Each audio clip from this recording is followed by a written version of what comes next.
Esperar o pessoal retornar aí, tá, gente? Pra gente continuar aqui na nossa...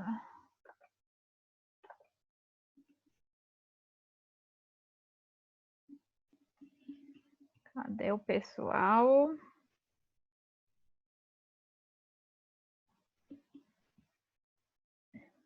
Podemos retornar? Avisem aí, já avisei lá no grupo, tá? Então, gente, como estávamos vendo, né? Esse é o ciclo, tá? Dos principais aí. Vou passar mais um pouquinho com vocês. Aí nós temos que, né? Esse hospedeiro, né? Lembrando que aqui nós temos a forma heteroxena, né? Ou seja, possui dois hospedeiros, né? Um intermediário, que no caso vai ser o barbeiro, e o definitivo, né? Que vai ser aí, no caso, o homem, tá? E agora nós vamos passar isso que nós vimos, né? Sobre o barbeiro, o hospedeiro invertebrado, e agora nós vamos ver sobre o hospedeiro vertebrado, né? No caso aqui agora é o homem, né? Então, quais são as formas, né? Como que se dá, como que se consegue aí fazer essa contaminação, né? Aqui nós temos somente a fase trimastigota e amastigota, elas devem se desenvolver e multiplicar. Então, como a colega colocou, né? Quais as fases que eu vou ter no homem, né, professora? Vai ser a fase amastigota e trimastigota, né? Nessas fases, eles vão conseguir se desenvolver, tá? E multiplicar aí. E lá no barbeiro, a fase epimastigota. Só para vocês irem assimilando, tá? Então, por isso que eu sempre falo o nome, o conceito, para vocês irem conseguir assimilando mais aí. E aí nós temos que a tripomastigota nas fezes e urina, né? Aqui no caso, estamos falando do hospedeiro vertebrado, tá, gente? O mecanismo natural de infecção é a penetração dos trimastigotas no local da picada do vetor, tá? Nas células aí do sistema, tá? Sistema imunológico aí. Então, sistema fagocitário mononuclear vai conseguir aí quebrar essas barreiras e se adentrar aí até cair na corrente sanguínea, tá? E aí nós temos a transformação dos trimastigota em amastigotas. Deixa eu diminuir bem. Acho que não está aparecendo o slide todo. Só um minutinho, gente. Isso, a transformação, né? Sei que eu passei.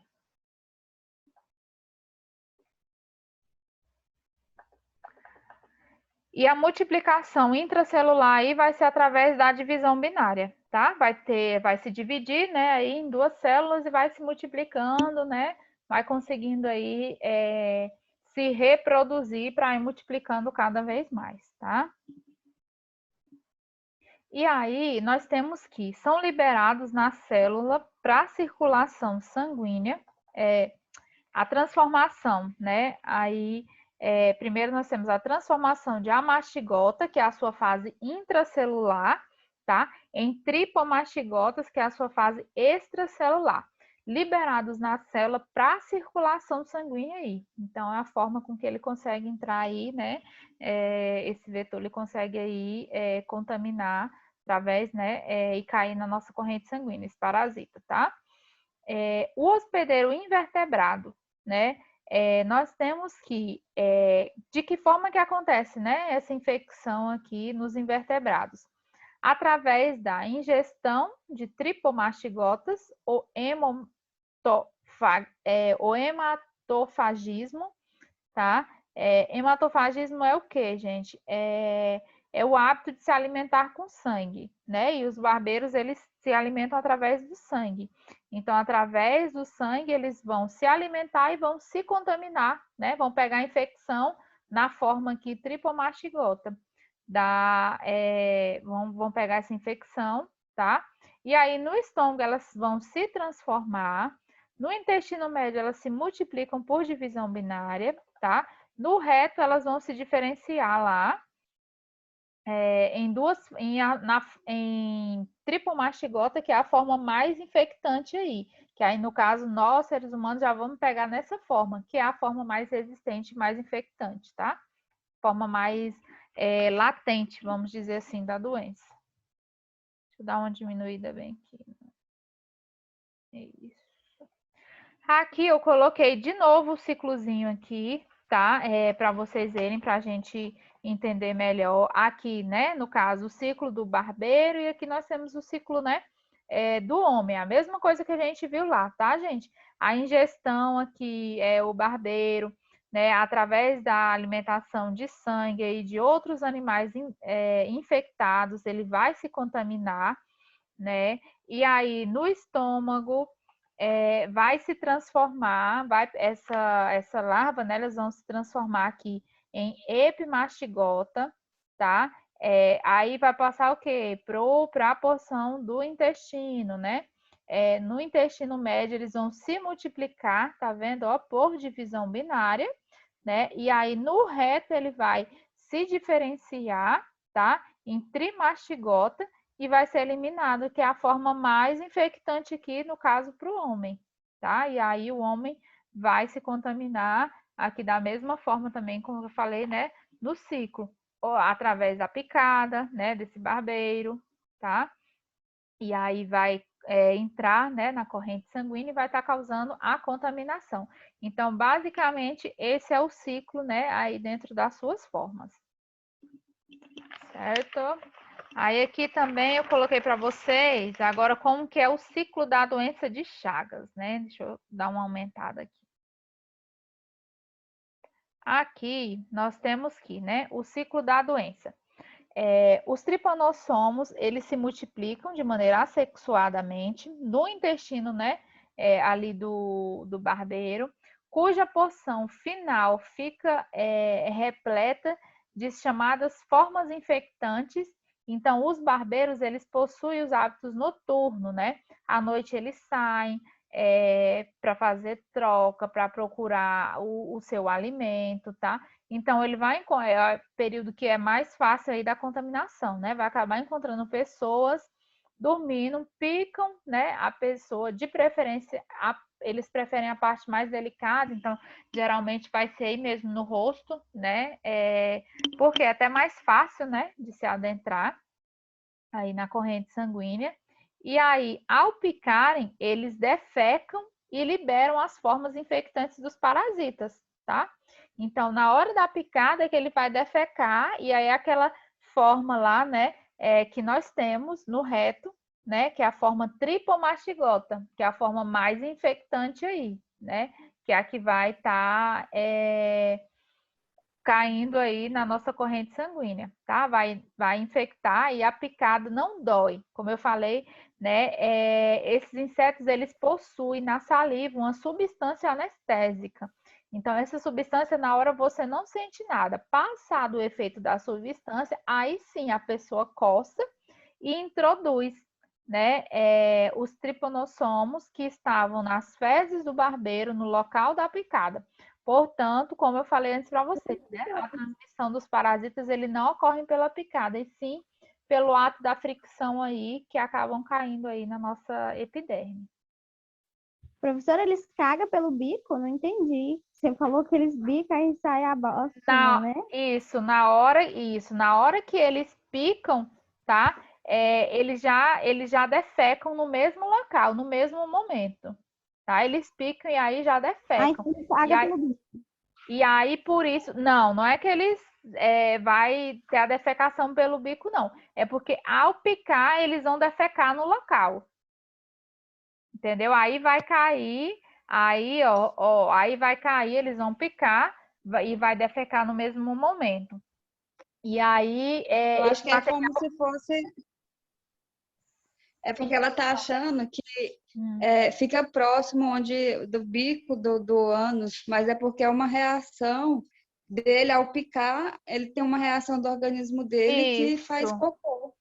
Não é que ele faz pelo bico, não é. Tem, sabe? ele tem o bico, tem a parte do ânus, como a gente viu lá, né?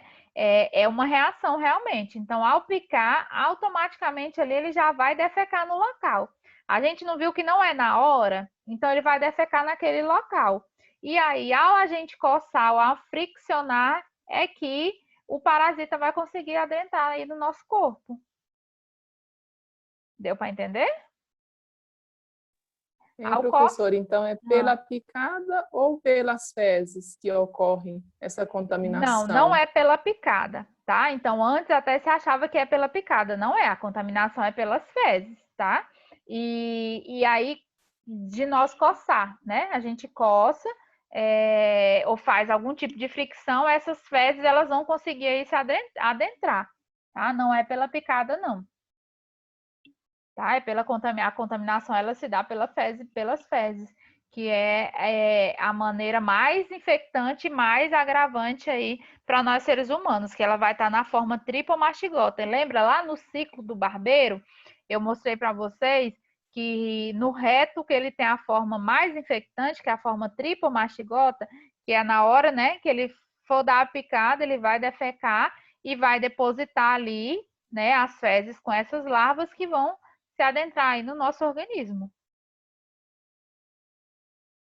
Deu para entender? Dúvida? Entendi, certo, obrigada. Certo?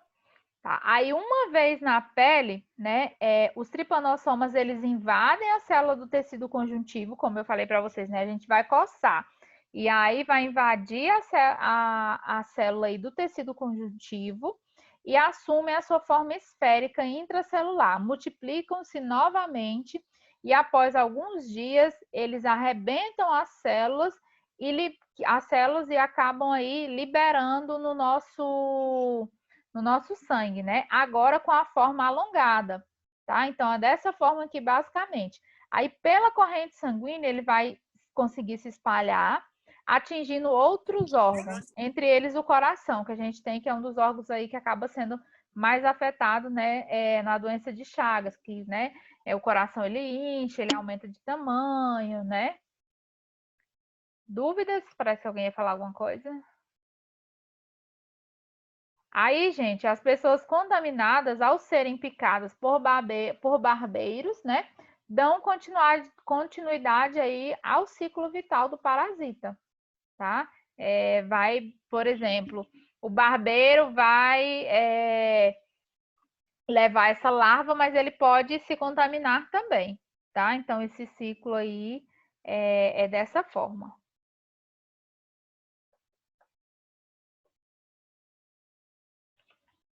Aí, aqui, eu passei isso. Aqui outro ciclozinho, tá? Mas é a mesma coisa, basicamente. Eles todos, né? Ó, o inseto pica, tá? Ele pica e defeca aqui no mesmo tempo, como falei para vocês, né? Ele vai picar é automático, tá? É uma, né, do organismo. Pica e ele defeca ao mesmo tempo. Então, nessas fezes é que vai ter, né, o parasita na forma aí tripomastigota e vai conseguir alcançar aí a corrente sanguínea, né? Aí os tripomastigotas, eles invadem os tecidos onde se transformam em amastigotas, né? Se multiplicam aí por forma assexuada.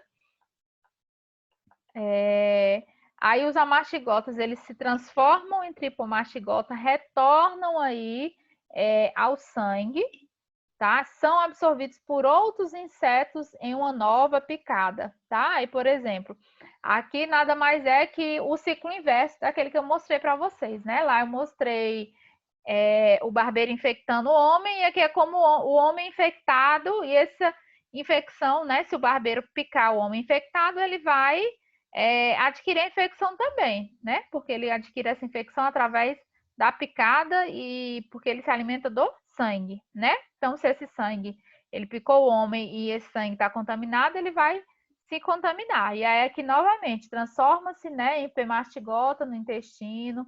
Eles vão se multiplicar, tá? E transformam aqui em tripomastigotas novamente até o ciclo continuar, tá? Então, aqui é o que eu estou mostrando para vocês o ciclo inverso. Mas é a mesma lógica, a mesma sequência que a gente viu no outro, tá?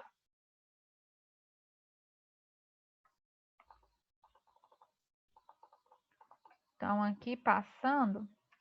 Aí aqui, né, gente, nós temos que o habitat normal, né? Aqui para a gente entender melhor um pouquinho aí o ciclo. O habitat normal da Trypanosoma cruzi é a corrente circulatória, né? Então, é aí a corrente sanguínea, onde permanece nadando no plasma até invadir aí as nossas células. Então, o barbeiro ele vai defecar ao mesmo tempo em que ele suga o sangue da vítima, tá? E aí, ao coçar, né, esse local da picada, o indivíduo, ele permite a entrada da forma aí tripomastigota pela corrente sanguínea, tá? Então, lembrando, mais uma vez para vocês, que não é a picada, né? É as fezes que são defecadas nesse local, a gente coça e aí sim o parasita ele consegue se adentrar aí no nosso sistema, certo? E na forma tripomastigota, né? Invade as células, se transformam em forma amastigotas aqui, ó.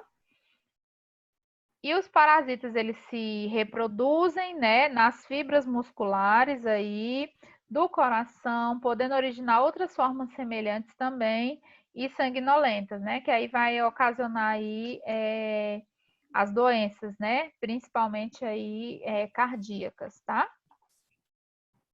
Aqui nós temos o vetor, né, ó, vetor que é transmissor, né, aí no caso, nós temos o barbeiro, tá? Então, gente, nós temos que o vetor, ele é de grande importância, né?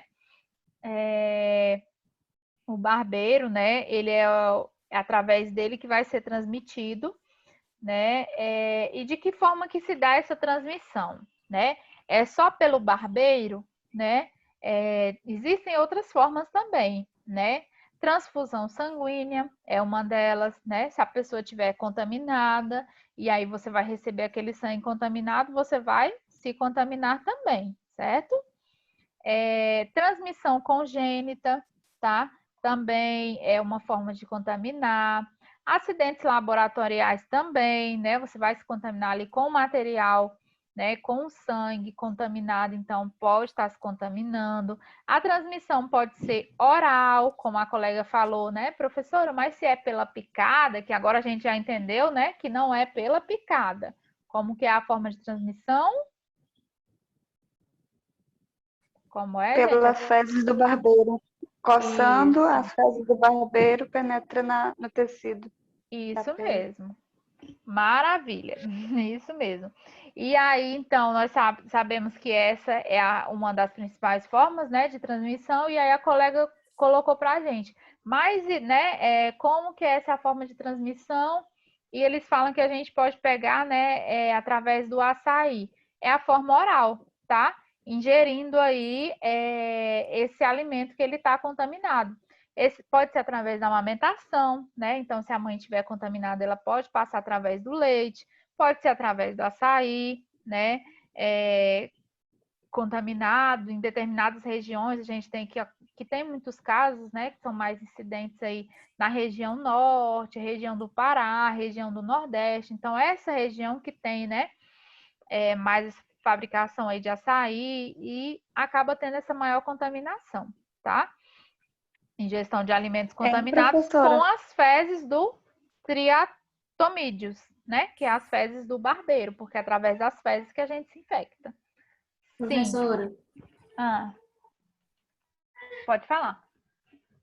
Professora, quando a gente faz transfusão sanguínea, a gente não faz exame primeiro, alguma coisa assim, para saber se... A gente aqui tem o costume de tomar o açaí. Faz sim, tá? É feito uma... Então, porque... É feito uma checagem. Então... É feito uma... Pode ser, tá? Através de transfusão sanguínea. Não que geralmente... Porque ele acaba tendo uma janela imunológica, né, gente? A gente sabe que toda doença aí, ela tem um período de incubação.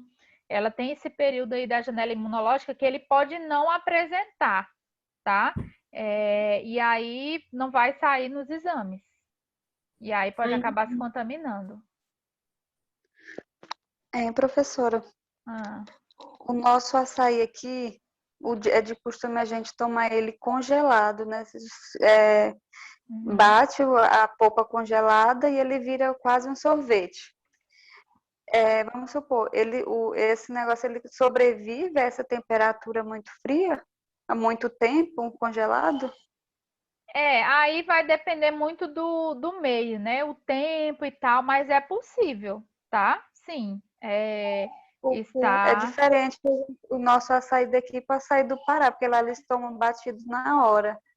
Eu acho que a contaminação é bem mais Acaba sendo maior, né? Porque maior. acaba sendo maior, realmente. Aí vai depender do tempo, da umidade, né? Há quanto tempo que ele está nessa temperatura, né? De vários outros fatores, mas acaba tornando-se mais difícil. Tanto é que a nossa incidência aqui é muito pouca, né? Sim, nós não temos tanto quanto o Pará tem, né?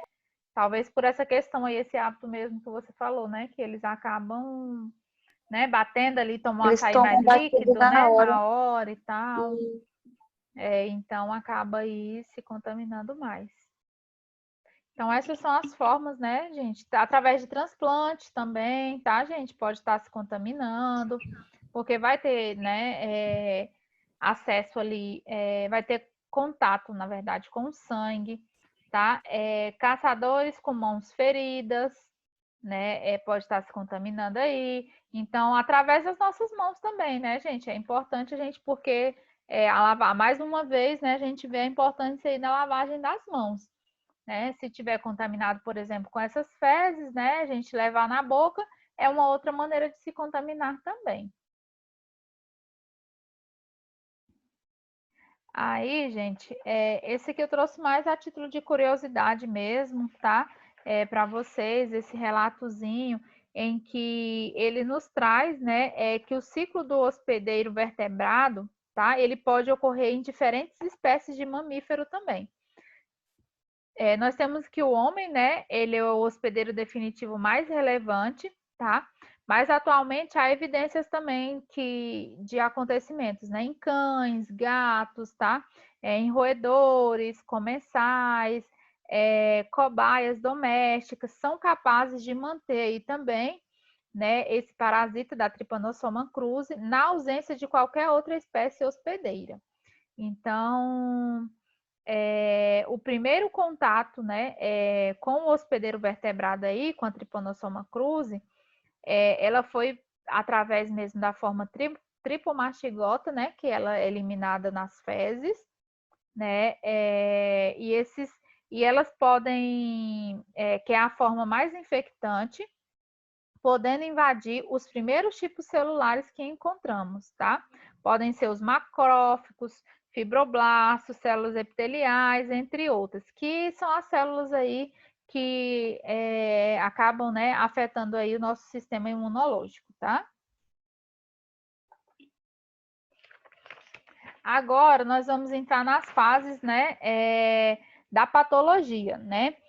No caso aí nas fases da doença de Chagas. Como eu falei para vocês, ela pode ser tanto sintomática como assintomática, né? Então tem pessoas que vai ter que não vão apresentar sintomas, né? Inicialmente ali. Então, geralmente em crianças, tá? A fase aguda sintomática e ocasiona morte por meningoencefalite, tá? Ou miocardite aguda difusa também. Se nós temos os sinais de porta de entrada, que é o sinal de Romann e a chagoma de inoculação. Então, o que é isso, né, gente? Porque como essa doença ela pode ser assintomática, né? A pessoa não vai sentir, então a gente tem que ter outros meios, né, de conseguir identificar. Esse sinal de Romann é uma oftalmia unilateral, tá? Com edema. Então, geralmente é no rosto, então vai ocasionar um edema nessa região das nossas pálpebras. É como se fosse uma conjuntivite, né? Vai ficar um pouco irritado, tá? Vai coçar a área. Então, assim, como a colega, se eu não coçar, é muito difícil, né? Porque essa própria substância, ela já dá isso. Então, causa um pouco de edema, tá? Nesse local. Esse que é o sinal de Romanã. E o chagoma de inoculação, né? Vem a ser o quê? Vem a ser a formação aí de um edema cutâneo mesmo, tá? Esse edema ele pode ser local, pode ter uma erupçãozinha, tá? Mas assim, de forma bem leve, que pode ficar um pouco duro, ele é incolor, pode ficar um pouco quente. Então, assim, são sinais que a gente pode estar aí conseguindo identificar, né, de uma melhor forma. E aí eu vou ter o comprometimento dos linfonodos, né, que é responsável aí nosso sistema linfático, né? E de que forma que vai se manifestar, né? Quais sintomas que eu vou apresentar? Febre, né? Pode apresentar febre, edema localizado e generalizado, hepatoesplenomegalia, tá? Que é o aumento do tamanho do fígado e do baço aí. Então, não só o coração, né? Mas pode estar aumentando o fígado, o baço, insuficiência cardíaca e perturbações neurológicas também, né? Então, esses são os sinais e sintomas. Já na fase aguda, né? Já que na fase crônica, nós temos a fase crônica assintomática, né? Que é a forma latente aí da doença, onde o paciente ele não apresenta sintoma. Então, é um longo período, ele vai passar por um longo período assintomático, tá? Pode apresentar positividade nos exames, ausência de sintomas da doença. Então, assim, porém, alguns exames, por exemplo, o ECG pode dar normal, mesmo a pessoa já tendo contaminada.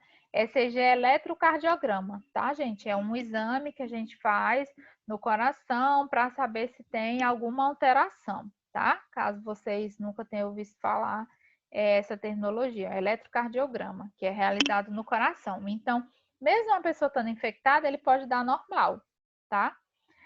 A radiografia pode ser normal também do esôfago, o coração, o colo. Então, tá vendo que é uma doença, né? Nessa fase aí, ela é difícil de ser diagnosticada. Então, por isso que a colega perguntou, né? A questão de transfusão sanguínea pode ocorrer porque pode não apresentar aí, né? Nos exames naquele momento, tá? Professora, Sim. mesmo sem, assim, igual nessa fase que não está diagnosticada, mas a pessoa está infectada, ela tem problemas? Se ela pode Saúde? apresentar sintomas? É. Geralmente, aqui não. Aqui ela vai ser assintomática, tá? Porque ela não vai apresentar sintomas e também não vai aparecer nada nos exames, tá? É a fase crônica assintomática. Essa fase aqui, ela não possui sintoma, como na outra fase aguda que a gente viu, Aham, tá bom. tá? Miocardite discreta, já apresentando uma denervação do sistema nervoso autônomo. Então, pode aparecer aqui uma discreta, né, alteração aí, pode aparecer, tá? Fase crônica, né? Aí aqui ela pode ser sintomática, tá? Na fase crônica, ela pode ser tanto assintomática, que é essa aqui que nós estávamos vendo, que eu falei aqui, não apresenta sintoma, geralmente não vai sair nos exames, tá? E aí ela tem essa outra fase aqui crônica, que é sintomática. Aí aqui sim vai ter uma sintomatologia, tá? Pode ser cardiocirculatória ou digestiva, tá? Uma mudança anatomofisiológica do miocárdio e do tubo digestivo. Então, vai começar a ter alterações aí. A gente está vendo que é nos principais órgãos, né? Coração, né? Na parte digestiva. Então, assim, são órgãos que são essenciais, né? É vital, o órgão vital para a nossa sobrevivência, tá? Na forma cardíaca, pode ocasionar, né? A cardiopatia chagásica crônica. O quadro clínico primário dela é insuficiência cardíaca congênita, dispneia de esforço, tá? Congestão visceral e edema dos membros inferiores, cardiomegalia também, tá? Então, pode ocasionar aí o aumento do coração, né? Que gera, popularmente conhecido como coração inchado, né? Que fala aí, é esse edema mesmo, tá? O quadro clínico secundário, nós temos quadro clínico secundário. A tromboembolia é muito comum, cardíaca, tá? E nas veias dos membros inferiores, causando aí o infarto e até a morte, tá? Então, a gente tem que a doença de Chagas, ela é uma doença, né, que pode ter muitas complicações e que leva ao óbito e que, né, mata muito mesmo, tá? Tem muitos casos de óbito, é bem grave, tá? Falta só uns 2 minutinhos, tá, gente, para nossa aula. Então, quando cair aqui, vou continuar, tá? Até terminar aqui o nosso tempo. Quando cair automático, aí finalizou a nossa aula. Quinta e sexta não teremos aula, né? Por conta do feriado. Vou estar postando esse material, os slides, vou estar postando o material lá para vocês, tá, gente? Estudem, não deixe acumular conteúdo, porque na semana que vem nós já temos prova, tá? Dá uma olhadinha no material, vou estar postando uma atividadezinha para vocês. Não deixem de responder o fórum também, tá bom? Continuando aqui, né? As fases aí da doença. Então, nós temos também a fase crônica sintomática. Essa fase aqui eu já passei para vocês. A forma digestiva agora, né? Nós temos a síndrome dos megas, que é o megaesôfago e o megacólon. Né? Aqui nós temos as alterações morfológicas e funcional do tubo digestivo, tá? No mesoesôfago, nós vamos ter os principais sintomas quais, né? Disfagia, dor retroesternal, regurgitação, soluço, tosse, tá? Cialose. No megacolo pode ter obstrução intestinal e perfuração, então a gente vê que tem uma alteração de toda essa parte intestinal, tá? E na forma nervosa aí, forma do sistema nervoso, né, pode ter também algumas manifestações neurológicas, né, alterações psicológicas e comportamentais, né, porque a pessoa vai ter aí todas as alterações aí nos principais órgãos, né, e isso acaba mexendo muito aí com o psicológico também, né. Aí nós temos as doenças, né, aqui congênita, né, que é através do abortamento, são os partos prematuros, tá? Pode ocasionar também, no caso, se a mulher estiver grávida, né, isso pode estar aí causando um aborto espontâneo, né, ou parto prematuro, ou a criança nascer morta, ou ter alterações na placenta, como descolamento de placenta, tá? Então, são todas essas alterações aí, pode estar ocasionando. Os bebês, geralmente, eles são assintomáticos, né? Vão ter um peso reduzido, mas já vão apresentar aí hepatoesplenomegalia, né? Abdômen distendido e sinais de insuficiência crônica aí cardíaca, tá? Insuficiência cardíaca crônica, Professora, que é o ICC. pode